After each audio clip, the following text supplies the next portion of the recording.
YouTube channel. We are riding up Highway 191 north in Utah.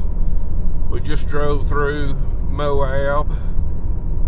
That was a beautiful place to drive through, catch that sunrise coming over all the mountain cliffs and everything.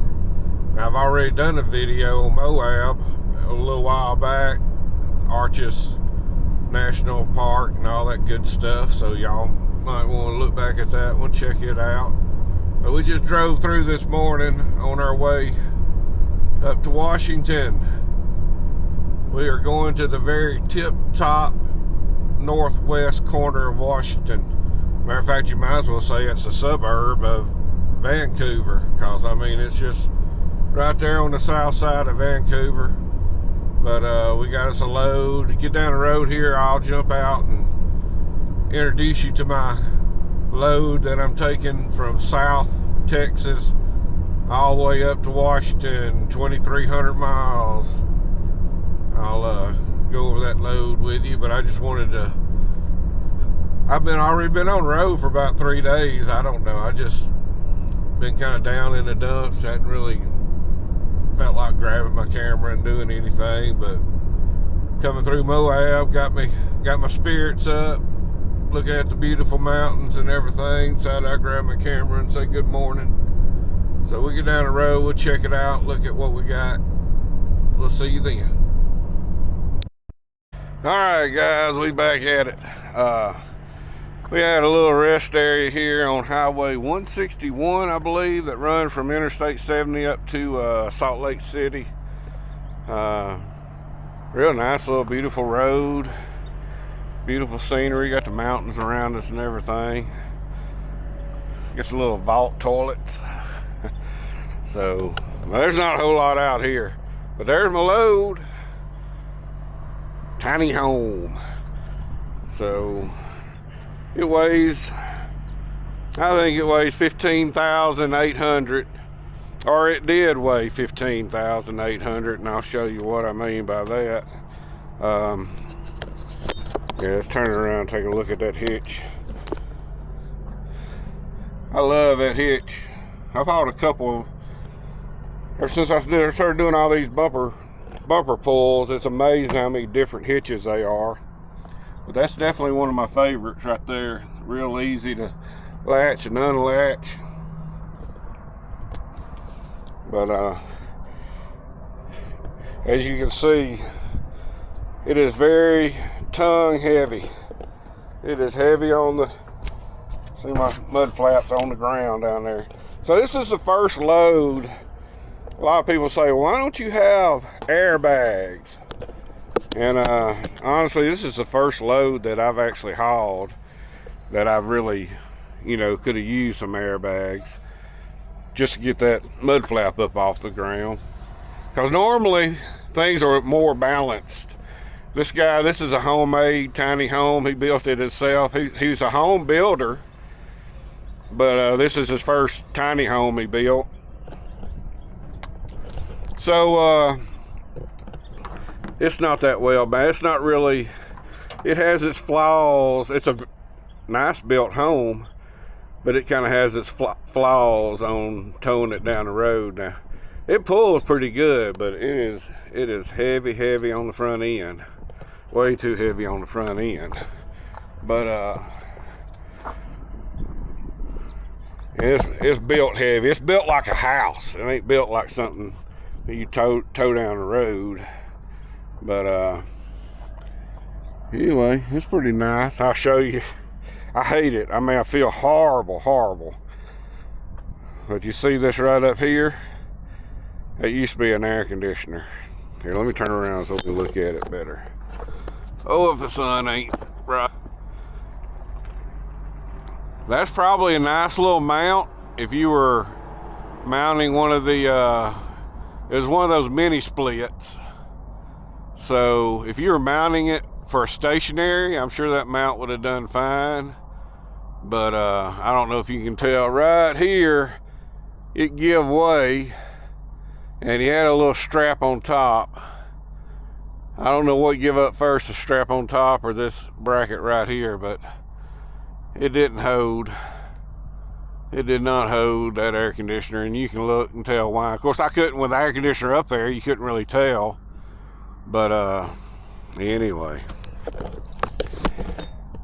we lost that air. Ooh, you don't want to.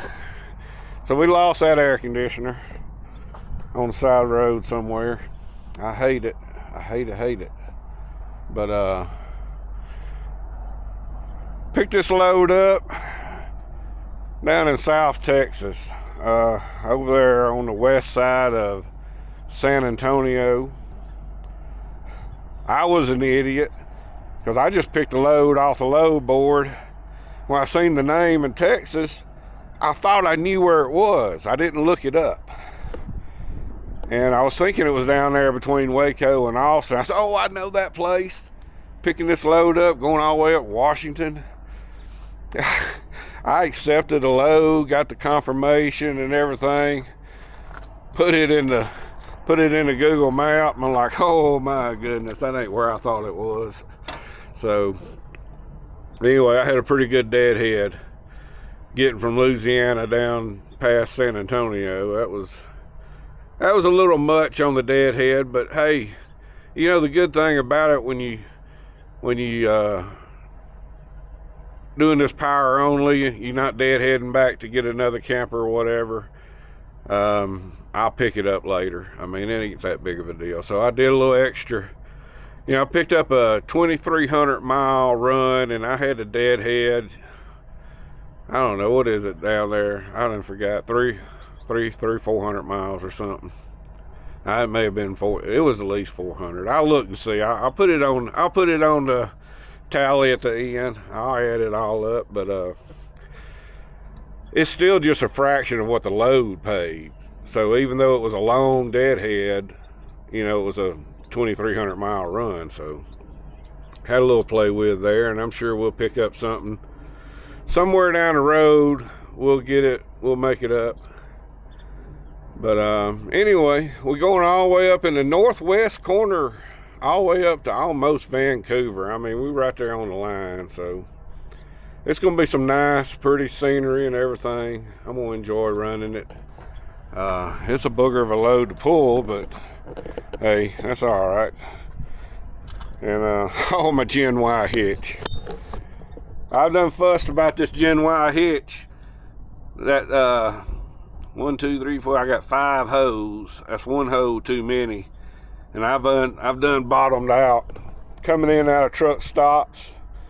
I've done hit that. That's done drugged around a couple of times. So anyway, if you're in the market to get you a big old hitch like that, just drop that bottom hoe. Don't get that bottom hoe. That's just way too much. I mean, if you're setting up real high, like a lifted truck or something, you might could use that bottom hoe, but just for your standard setting truck, you don't need that bottom hoe. But I'm fixing to get on the road and get some of these miles behind me. We'll catch you down the road. All right, guys. Might be doing a little huffing and puffing here, but I'm on a trail out here at Deception Pass. I'm in the Deception Pass State Park here in Washington. Get out of the sun. Here's a little picture of the beach. Little pier's closed up. So we're doing a little exploring this morning. Got the tiny home off. Everything went good. Didn't really get the video. I was wanting the video set, you know, where they had it set up, but had a bunch of visitors over. They were all looking at the house and all excited.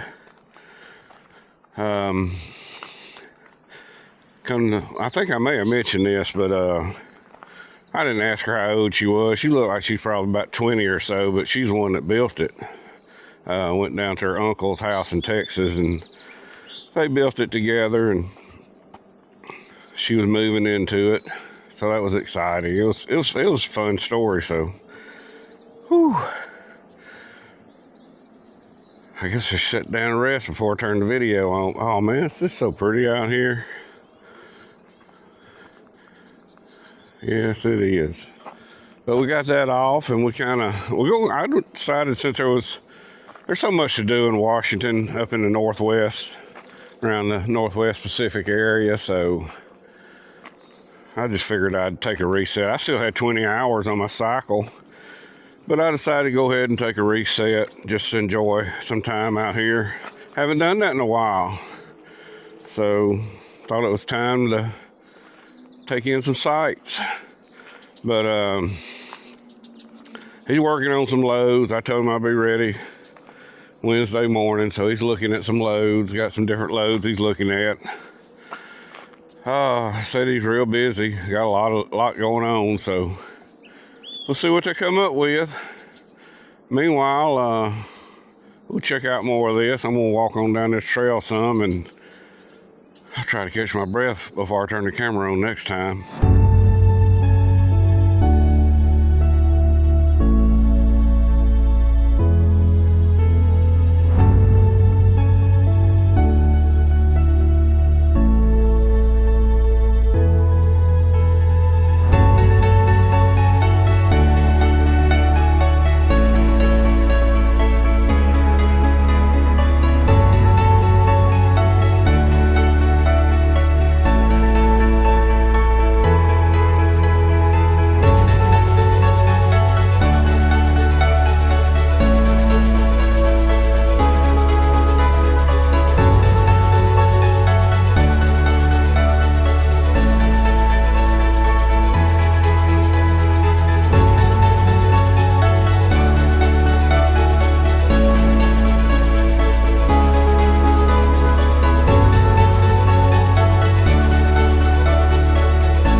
I'm at the Deception Pass State Park, which is north of Seattle.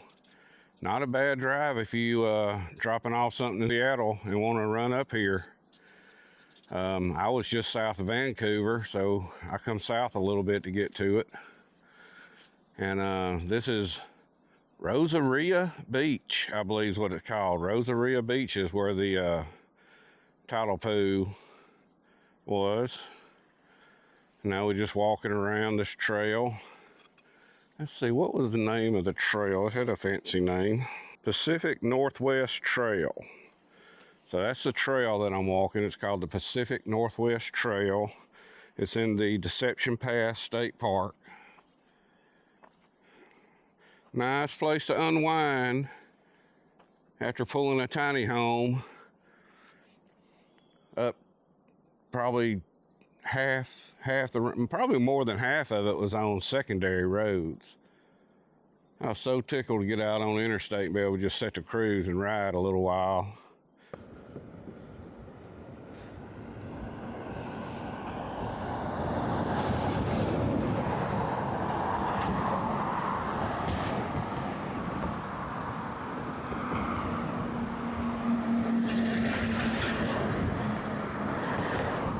Cars are close. Busy little bridge here.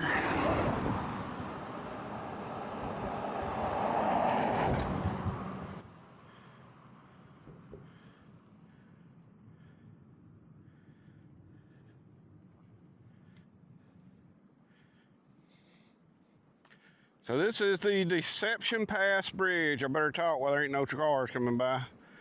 Deception Pass Bridge. This is what puts you on the wind.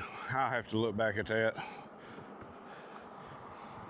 Got a pretty good current, that tide coming in.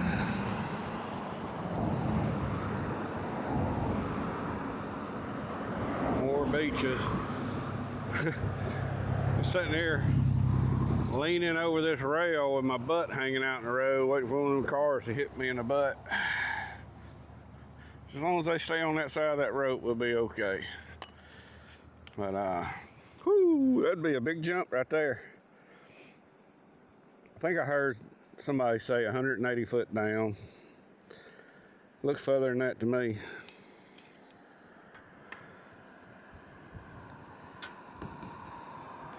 I sure don't want to drop my camera down there, I know that. Alright, going up under the bridge. Climbing on bridge is prohibited. I don't think they have to worry about me.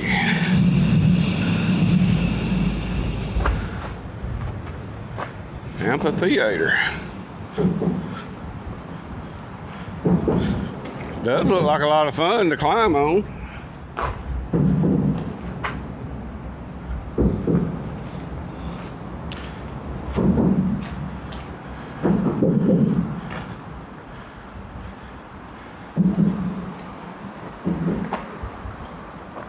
Man, these are some beautiful trails. Probably spend a week down here just walking trails and checking out the scenery. But my reset's only 34 hours.